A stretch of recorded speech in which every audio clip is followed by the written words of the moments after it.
Assalamualaikum warahmatullahi wabarakatuh. Perkenalkan, saya Sri Herlina Mutia, nomor BP 18 11 12 24 7, mahasiswa jurusan Teknologi Pangan Hasil Pertanian Universitas Andalas angkatan 2018. Pada kesempatan ini saya akan mempresentasikan hasil praktek kerja lapangan yang telah saya laksanakan. Sebelum saya memulai presentasi ini, izinkan saya menyampaikan ucapan rasa hormat dan terima kasih yang sebesar-besarnya kepada Ibu Dr. Insinyur Rini Bahar, MP, selaku Ketua Program Studi Teknologi Pangan dan Hasil Pertanian. Ibu Purnama Dinihari, STP, MSc, selaku dosen pembimbing praktek kerja lapangan, pimpinan dan pendamping lapangan KPSU Solo Rajo, orang tua, teman-teman seperjuangan, serta seluruh pihak yang telah memberikan doa dan dukungan selama melaksanakan PKL. Untuk mempersingkat waktu, langsung saja kita masuk pada presentasi hasil PKL. Dalam kegiatan PKL ini, saya mengangkat topik tentang pengaruh penambahan Yakult terhadap pengolahan kopi dengan metode natural anaerob di KPSU Solo Rajo. Namun, sebelum masuk pada pembahasan topik ini, saya akan menjelaskan sekilas tentang KPSU Solo Rajo. Koperasi Produsen Serba Usaha atau yang disingkat dengan KPSU Solo Rajo beralamat di Kampung Baru, Jalan Lingkar Ajedingin, Jorong Data, Nagari Ajedingin, Kabupaten Solo, Sumatera Barat. Kegiatan PKL dilaksanakan mulai dari tanggal 20 September hingga 30 Oktober 2021. Pengembangan kopi Arabica di Solo Rajo sudah dimulai diinisiasikan dari tahun 2012 oleh beberapa orang pemuda yang hingga saat ini menjabat sebagai pengurus di koperasi. Koperasi Produsen Serba Usaha Solo Rajo berdiri secara resmi pada tahun 2014 dan mendapatkan sertifikat usaha berbadan hukum pada tahun 2016. KPSU Solo Rajo didirikan oleh sekelompok petani kopi di Solo dengan tujuan untuk mewujudkan potensi sosial dan ekonomi di setiap rantai pasok kopi rakyat di kawasan Solo. Pada awal koperasi ini dirintis tidak didukung oleh masyarakat sekitar karena menganggap budidaya kopi tidak akan membantu perekonomian masyarakat.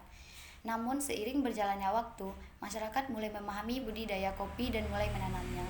Hingga saat ini, sekitar 890 petani binaan yang telah bergabung bersama program Koperasi Solo Rajo di seluruh wilayah pengembangan koperasi, yaitu Kecamatan Lembah Gumanti, Lembang Jaya, Gunung Talang, dan Kecamatan Danau Kembar, yang merupakan dataran tinggi di daerah Solo.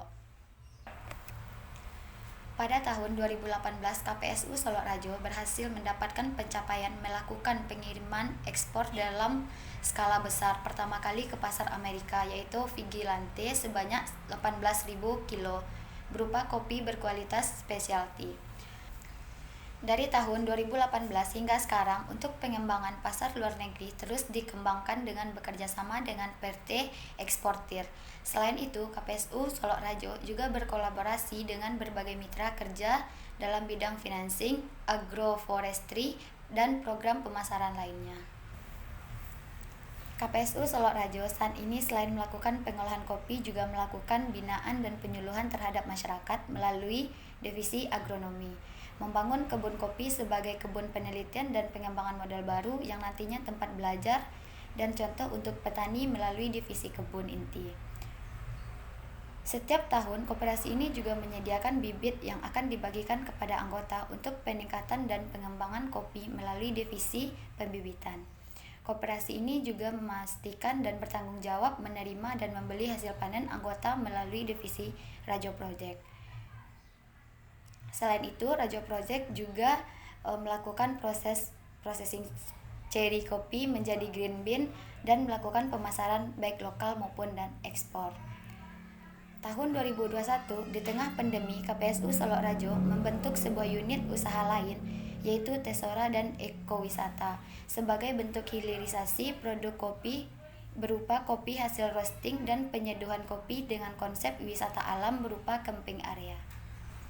Divisi Tesora dan Ekowisata juga dilatar belakangi dari adanya pandemi sehingga membuat pasar ekspor menurun dan proses produksi tidak stabil yang mengakibatkan pemasaran sulit dilakukan. Untuk mengatasi masalah ini, maka tim KPSU Solo Rajo membentuk divisi sebagai solusinya, sehingga kopi yang diproduksi tidak menumpuk dan mengurangi resiko kerugian yang terjadi serta menambah pendapatan dari divisi yang tidak hanya fokus ke kopi. KPSU Solo Rajo memiliki visi Coffee for the Community and the Earth atau yang dapat diartikan kopi untuk masyarakat dan bumi. Untuk dapat mencapai tujuan dari visi tersebut, maka KPSU Solo Rajo mengedepankan 3 misi, yaitu yang pertama mendukung upaya pemeliharaan hutan dan dengan menanam kembali pohon di daerah yang terpengaruh dan pembukaan lahan dan longsor.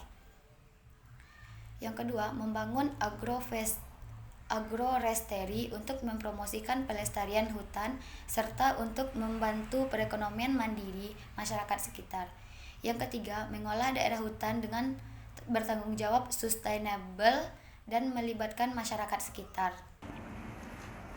Sesuai dengan topik yang diangkat pada kegiatan praktek kerja lapangan ini, yaitu pengaruh penambahan Yakult terhadap pengolahan kopi dengan metode natural anaerob di KPSU Solo Rajo. Maka kami melakukan kegiatan pengolahan kopi dengan memberikan penambahan Yakult terhadap kopi untuk melihat pengaruh fermentasi Yakult terhadap hasil olahan kopi. Pengolahan natural anaerob dilakukan dengan cara fermentasi tanpa udara dengan memberikan tambahan Yakult sebelum dilakukan fermentasi. Tujuannya adalah untuk mempercepat penguraian lendir atau musilek yang menempel pada kulit tanduk kopi sehingga dapat mempercepat terjadinya fermentasi serta mudah untuk dikeringkan pada proses penjemuran. Langkah kerja pengolahan kopi natural anaerob yang dilakukan yaitu yang pertama adalah panen. Proses panen dilakukan yaitu memetik buah kopi yang berwarna merah kemudian ditimbang. Selanjutnya dilakukan sortasi, dilakukan dengan memasukkan kopi yang dipanen ke dalam ember yang berisi air. Kopi yang merapung dipisahkan, sedangkan kopi yang tenggelam dilanjutkan dengan proses fermentasi. Fermentasi dilakukan dengan melakukan penambahan Yakult sebanyak 2 botol. Difermentasikan selama 7 hari, kemudian dilihat perubahan yang selama proses fermentasi berlangsung. Penjemuran dilakukan selama 15 hari pada matahari langsung sampai mencapai kadar air 40%. Kemudian kopi dihuler untuk menghasilkan green bean kopi. Setelah itu dilakukan proses grading untuk mendapatkan kopi sesuai dengan grade-nya. Biji kopi yang disimpan adalah biji kopi yang telah mencapai kadar air 12% agar kualitas kopi tetap terjaga. Hasil yang diperoleh dari pengamatan ini didapatkan warna, aroma, dan tekstur. Mengalami perubahan, hal ini disebabkan karena selama proses fermentasi berlangsung, bakteri yang terdapat pada Yakult beraksi dengan gula yang terdapat pada kulit kopi atau pada musilek. Dari hasil pengamatan tersebut, hal yang didapatkan yaitu warna pada hari ke-1 berwarna merah, aroma khas kopi, sedangkan teksturnya masih keras. Pada hari ketiga, warna mulai berubah menjadi pink, aroma sedikit asam, dan teksturnya sedikit lunak. Pada hari ke-7, warna berubah menjadi warna pink abu-abu, aroma lebih asam, teksturnya lebih lunak. Selain perubahan warna, aroma, dan tekstur yang terdapat selama proses fermentasi, namun juga ada didapatkan gas. Hal ini disebabkan karena gula yang terdapat di dalam kopi terkonversi dengan asam lemak sehingga menjadi alkohol menghasilkan gas hidroksigen dan karbon dioksida. Kemudian terbentuklah gas yang dilakukan oleh mikroba. Setelah dilakukan fermentasi dan penjemuran, kemudian kopi dihuler. Setelah dihuler, biji kopi yang didapatkan yaitu berwarna agak keputihan, namun dalam jumlah yang sedikit. Green bean yang didapatkan tidak hijau secara sempurna. Hal ini disebabkan karena kadar air kopi yang dilakukan sebelum dihuler mengalami kenaikan. Hal ini terjadi karena kopi sebelum dihuler disimpan di atas lantai langsung, sehingga kadar air mengalami peningkatan atau kenaikan. Permasalahan yang ditemukan, KPSU Solo Rajo bergerak di bidang pengolahan kopi. Pada akhir pengolahannya terdapat limbah berupa kulit tanduk. Limbah yang dihasilkan dari pengolahan belum dimanfaatkan secara maksimal dan hanya dibiarkan menumpuk sehingga menyebabkan pencemaran terhadap lingkungan sekitar. Namun, limbah ini dapat dimanfaatkan menjadi pupuk dan pakan ternak hingga menjadi lebih bermanfaat. Solusi permasalahan. Setelah melihat permasalahan yang terjadi, maka solusi yang dapat dilakukan yaitu limbah yang diperoleh diolah menjadi pakan ternak. Pada kulit tanduk kopi terdapat kandungan serat kasar yang cukup tinggi, sehingga menyebabkan nutrisi menjadi rendah. Untuk meningkatkan nutrisi tersebut, maka pakan ternak nantinya perlu dilakukan pengolahan dengan cara fermentasi. Proses fermentasi dilakukan untuk meningkatkan kandungan nutrisi pada limbah.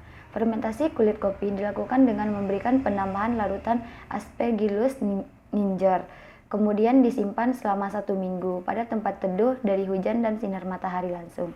Setelah selesai fermentasi, kemudian limbah dikeringkan dan dihaluskan sehingga dapat digunakan menjadi pakan ternak. Kesimpulan, pengolahan kopi yang dilakukan mulai dari panen ceri kopi, sortasi kopi, pulper, penjemuran, huler, grading, dan roasting. Pada pengolahan kopi yang dilakukan, maka Yakult berpengaruh terhadap proses pengolahan kopi. Yakult dapat mempercepat terjadinya proses fermentasi dan berpengaruh terhadap rasa dan aroma kopi menjadi lebih asam. Berikut adalah dokumentasi dari kegiatan PKL yang dilakukan.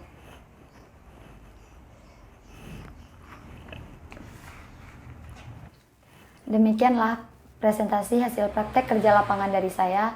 Mohon maaf apabila terdapat kesalahan dalam penyampaian presentasi.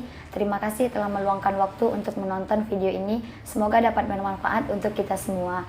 Akhir kata, wassalamualaikum warahmatullahi wabarakatuh.